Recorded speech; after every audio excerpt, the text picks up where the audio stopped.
when we're doing an introduction, we introduce a little background about the speaker, except on this one, because the speaker is going to be informing us about himself.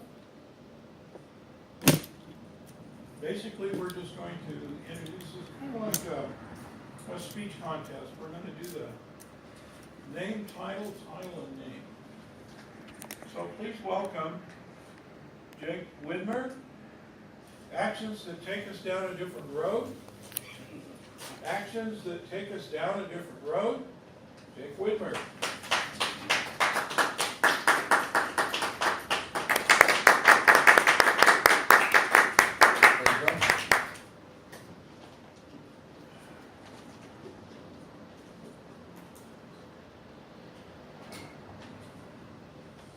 Thank you, Mr. Toastmaster.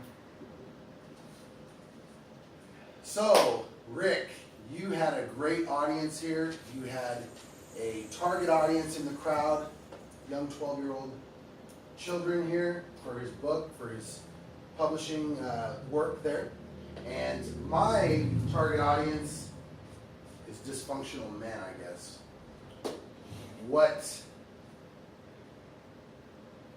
I believe that we have a lot of actions in our life that take us down different roads. And the roads that they take us, they're kind of like the Y, the proverbial Y in the road. A lot of times we believe we're going to go left, and we end up going right. Now, these actions can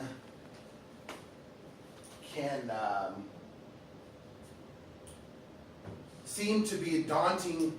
The reaction to the action can seem to be daunting to our life at the moment. With the proverbial hindsight is 20/20 comes into effect, and there's either good or bad out of every single action that we take.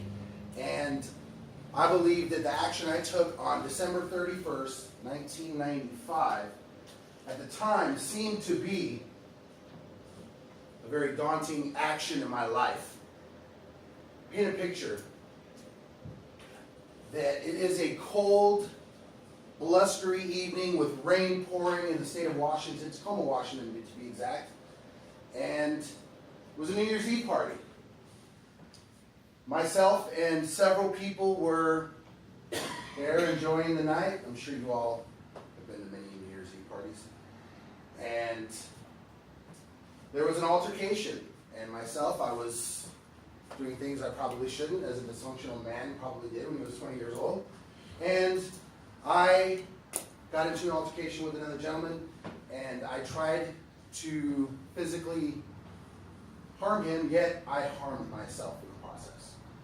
Put my arm through a window, came back, almost lost my arm, almost lost my life, lost 3.5 pints of blood at the scene.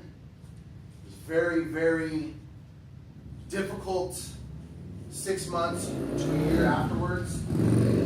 But I had a lot of support. My family, my friends, they all encouraged me to get away from what I was doing, the people I was hanging out with, and move down a different path. So 3 or 4 months later, I ended up moving down to Tucson, Arizona. I lived in Tacoma, Washington, moved to Tucson, Arizona to go to school and live with my older brother.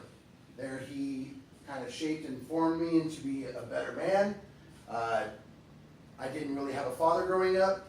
Before this timing, I've already lost a brother and a sister due to tragic accidents. So my mother and I were